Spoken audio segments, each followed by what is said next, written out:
Para ho sa akin, sumausaw ho kayo dyan, may pagkakamali ho kayo.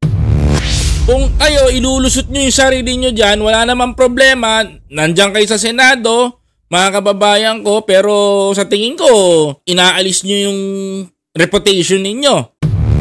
So Sara Diskaya, hopefully sana mas marami pa kayong ilaglag na mga politician. Diba, mga kababayan ko? Yung iba nagtatayo pa ng high-rise building, mga kababayan. Ba't kayo kinapitan nyo yan kasi gusto nyo rin. Diba? Yan ang sinasabi ni Diskaya. Yan yung narrative niya, mga kababayan ko. No? Para ho sa akin, sumausaw ho kayo dyan, may pagkakamali ho kayo.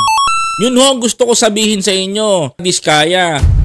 Kung kayo ilulusot nyo yung sarili nyo dyan, wala namang problema, nandyan kayo sa Senado, mga kababayan ko, pero sa tingin ko,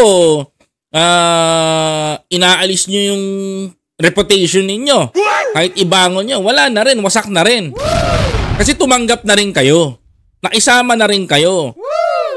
Sa makatuwid, parang sa kaso kapag gumawa ng karumal-dumal yung kasama mo is accessories of the crime. But right now, kayo yung witness sa na ito. So Sara Diskaya, hopefully sana mas marami pa kayong ilaglag na mga politician. Idamay nyo na rin yung mga senador. Maglakas loob na rin kayo. Nabanggitin sila. Mga kababayan ko. And I'm calling the attention of the President. Ito ho, Mr. President, pwede ho natin protektahan to. Kasi ho, mga kababayan ko, wala akong ilalaglag na senador ito, mga kababayan. Kapag nasa piling ho at nasa poder ho itong mga to ng Senado. Mga kababayan ko, yan ang iingatan natin, mga kapatid. Kaya medyo delikado pa rin tayo. Okay, please don't forget to follow, like, comment, share, and subscribe.